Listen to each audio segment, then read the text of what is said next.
yang menggugat, yang mempersoalkan keharaman daging babi.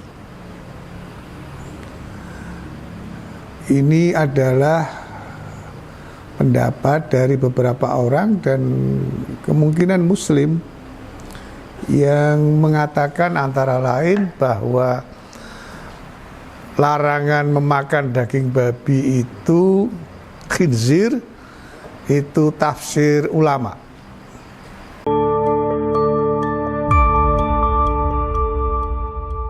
Assalamualaikum warahmatullahi wabarakatuh. Alhamdulillah, salatu wassalamu ala rasulillah Sayyidina wa maulana Muhammad ibn Abdillah wa alihi wa ashabihi wa man walah ila yaumil qiyamah, amma ba'd. Saudara-saudara, malam hari ini kita akan membahas satu persoalan yang sedang ramai di masyarakat, yang menggugat, yang mempersoalkan keharaman daging babi. Ini adalah pendapat dari beberapa orang dan kemungkinan Muslim yang mengatakan antara lain bahwa larangan memakan daging babi itu khinzir, itu tafsir ulama, pendapat ulama. Menurut saya ini adalah orang pinter tapi keblinger, yang mencoba untuk menggunakan rasio akal semata, dan itu tidak jauh beda dengan paham Mu'tazilah. Kita harus hati-hati dengan pendapat-pendapat yang sekarang ini dengan mudah diketahui oleh masyarakat melalui platform media sosial, media elektronik, dan segala macam berita yang ada di internet, dunia maya. Orang tiba-tiba bisa menjadi mubaligh, orang tiba-tiba bisa menjadi da'i yang mungkin kemampuan kapasitas keilmuannya tidak seberapa, hanya mengandalkan sebuah hadis yang mengatakan balighu anni walau ayah. Balighu anni walau ayah itu kita punya sekian ayat, satu, meskipun satu sampaikan. Bukan kita punya satu kemudian dengan pengetahuan yang sangat terbatas tentang satu itu kita menyampaikan. Nah, itu masih lebih lumayan, karena pendapat yang menggugat, mempersoalkan keharaman khinzir ini sepenuhnya menggunakan logika dan rasio, dan menyalahkan ulama yang dianggap itu salah di dalam menafsirkan Al-Quranul Karim. Saya akan menjelaskan menggunakan Al-Quran karena memang saya belum menemukan, terutama di Sahih Bukhari dan Muslim, yang membahas tentang keharaman khinzir. Kenapa? Karena sudah begitu jelas, terang benderang apa yang difirmankan oleh Allah di dalam Al-Quranul Karim. Tidak perlu ada penjelasan lagi di dalam hadis. Hadis Al-Quran, penafsiran Al-Quran itu yang paling valid adalah menggunakan ayat Al-Quran yang lain untuk memperjelas. Yang kedua adalah menggunakan as-sunnah. Nah, persoalan kalau orang menyoal, tidak ada hadis yang menjelaskan tentang keharaman khinzir. Ya karena ayatnya di dalam Al-Quran sudah terlalu sangat jelas sekali. Tidak perlu ada penjelasan lagi. Saya akan mengutip beberapa ayat Al-Quranul Karim. Yang pertama surat Al-Baqarah ayat 173. A'udzubillahi minasyaitonirrajim. Innama harrama 'alaikumul maitata waddama wa lahmal khinzir wa ma uhilla bihi li ghairillah wa man ittara ghaira baghin wala 'adin fala itsma 'alaih innallaha ghafurur rahim. Saya akan terjemahkan sampai dengan lahmal khinzir. Sesungguhnya Allah hanya mengharamkan bagimu bangkai. Perhatikan, hanya, innama, hanya mengharamkan bagimu bangkai, darah dan daging babi. Hanya, itu artinya yang diharamkan Allah itu sedikit dibandingkan yang dihalalkan oleh Allah Subhanahu wa ta'ala. Tapi karena manusia itu tidak puas, maka meskipun sedikit yang diharamkan itu dia berusaha untuk mencari alasan agar supaya dia bisa memakan yang haram, yang sudah diharamkan oleh Allah Subhanahu wa ta'ala. Yang kedua, ayat yang ada di dalam surat Al-An'am ayat 145. Qul la ajidu fima uhiya ilayya muharraman ala ta'imin yat'amuhu illa an yakuna maitatan aw daman masfuhan aw lahma khinzirin fa innahu rijsun aw fiskan uhilla li ghairillahi bih. Katakanlah wahai Muhammad, Allahumma shalli wa sallim, tiadalah aku peroleh dalam wahyu yang diwahyukan kepadaku sesuatu yang diharamkan bagi orang yang hendak memakannya, kecuali kalau makanan itu bangkai atau darah yang mengalir atau daging babi, karena sesungguhnya semua itu kotor, rijsun, atau binatang yang disembelih atas nama selain Allah. Saudara-saudara, ayat 145 surat Al-An'am itu memperjelas ayat 173 surat Al-Baqarah. Tadi kan saya mengatakan tafsir yang paling valid adalah menafsirkan ayat Al-Quran dengan menggunakan ayat Al-Quran yang lain. Di dalam surat Al-Baqarah ayat 173 Allah berfirman, sesungguhnya Allah hanya mengharamkan bagimu bangkai, darah, daging babi. Nah, darah yang seperti apa? Maka kemudian ini diperjelas di dalam surat Al-An'am ayat 144, yaitu audamam masfuhan, yaitu darah yang mengalir. Ya. Nah, orang berdalih ini lagi-lagi mengakali. Darahnya mengalir, tapi kemudian dia bekukan. Dia mengatakan ini bukan darah mengalir, ini beku. Dia lupa bahwa sebelum dibekukan adalah darah yang mengalir. Itu termasuk haram. Yang ketiga yang tercantum di dalam surat Al-Mu'minun ayat 51. A'udzubillahi minasyaitonirrajim. Ya ayyuhar rusulu. Sebentar, sebelum Al-Mu'minun itu ada satu lagi. Surat Al-Maidah, mohon maaf. Surat Al-Maidah ayat 3. A'udzubillahi minasyaitonirrajim. Hurrimat alaikumul maitatu waddamu walahmul khinzir, dan seterusnya.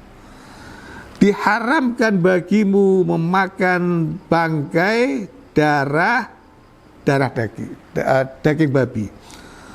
Ayat 3 surat Al-Maidah dan ayat 173 surat Al-Baqarah tentang darah itu kemudian diperjelas oleh Allah dalam surat Al-Mu'minun ayat 145,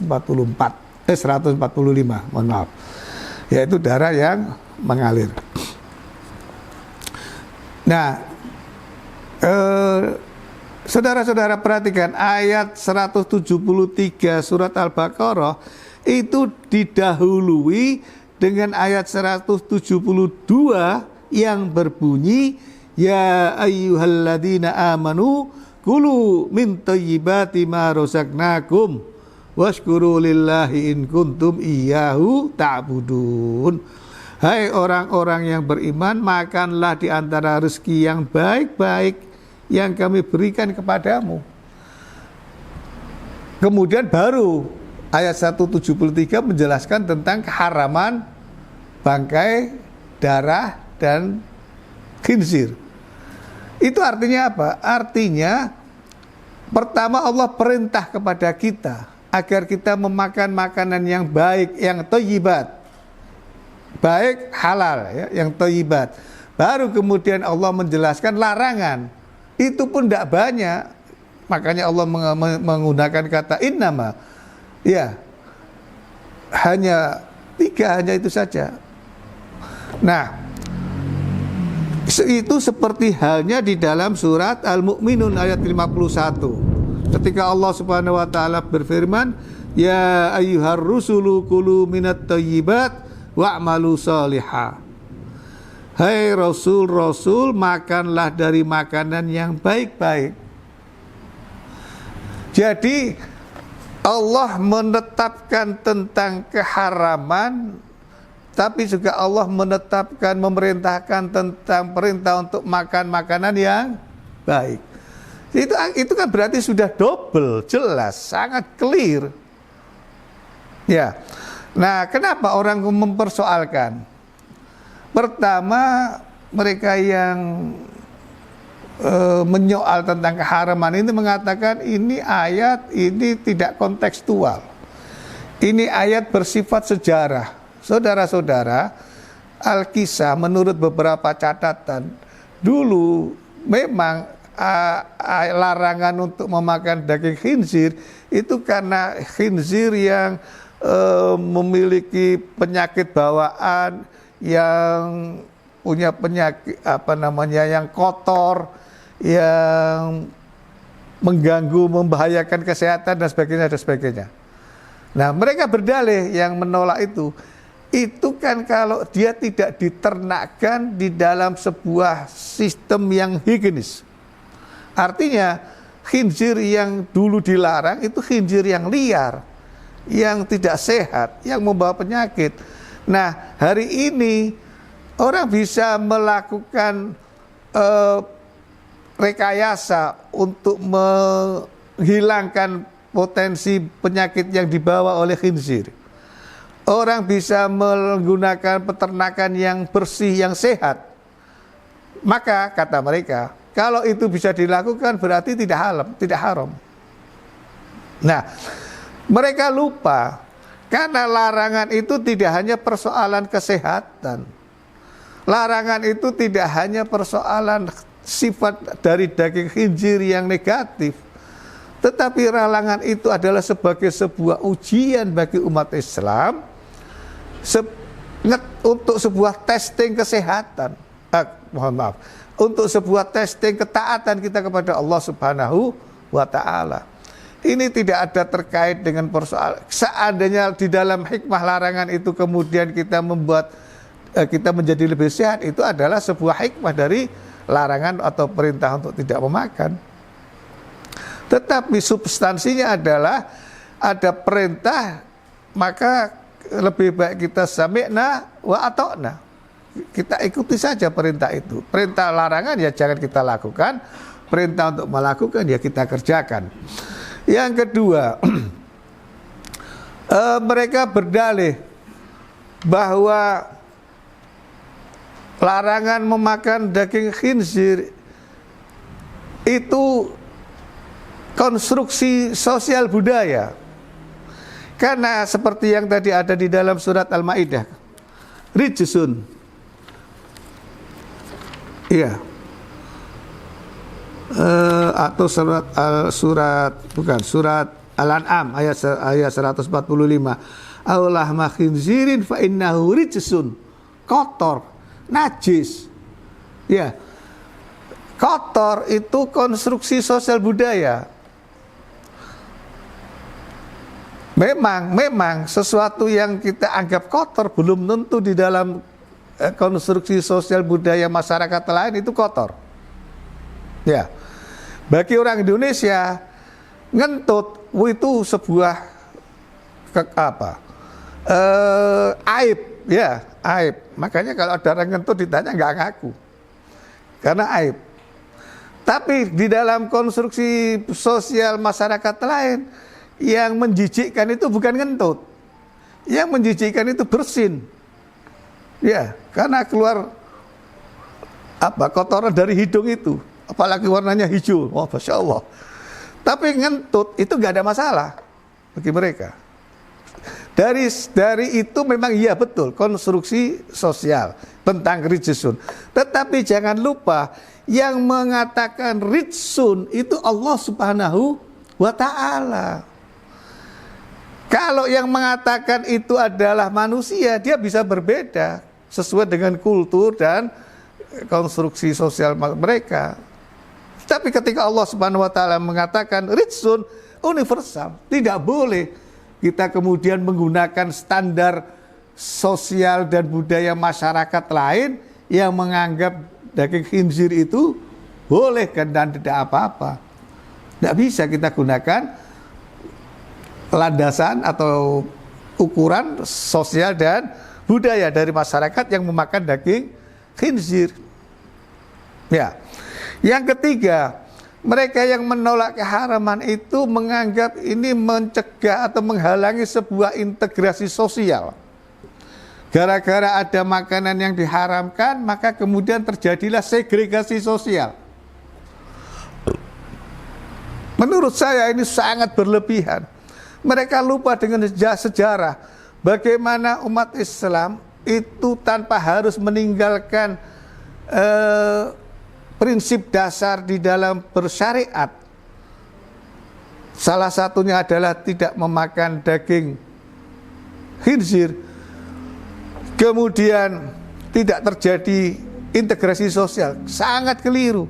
Umat Islam sudah membuktikan bagaimana mereka bisa melakukan integrasi sosial tanpa kehilangan identitas kemusliman, keislamannya. Tanpa kehilangan jati diri sebagai seorang muslim. Nah, kalau integrasi sosial itu dijadikan ukuran untuk menafikan, mengabaikan perintah Allah Subhanahu wa ta'ala, Anda bisa bayangkan kalau umat Islam ada yang hidup di dalam sebuah masyarakat yang senang minum minuman keras. Apakah hanya demi supaya bisa terjadi integrasi sosial maka kita harus larut ikut minum? Na'udzubillah min dzalik. Tidak bisa. Ya. Jadi integrasi sosial itu penting, tetapi bukan berarti mengorbankan prinsip dasar syariat Islamiyah. Hukum-hukum Islam, al-halalu bayyinun wal haramu bayyinun. Sudah jelas. Ya, meskipun wa bainahuma umurum mustabihat, tetapi dalam kasus makanan itu Allah Subhanahu wa ta'ala sudah dengan jelas dan tegas melarang apa yang tidak boleh dan apa yang boleh. Saudara-saudara sekalian, masih banyak makanan enak di luar yang dilarang oleh Allah Subhanahu wa ta'ala. Kenapa kita harus nyerempet bahaya dan bahkan mempengaruhi publik dengan logika, dengan akal yang tidak sehat menurut saya. Kalaupun mereka adalah orang pintar, mereka adalah orang pintar yang keblinger.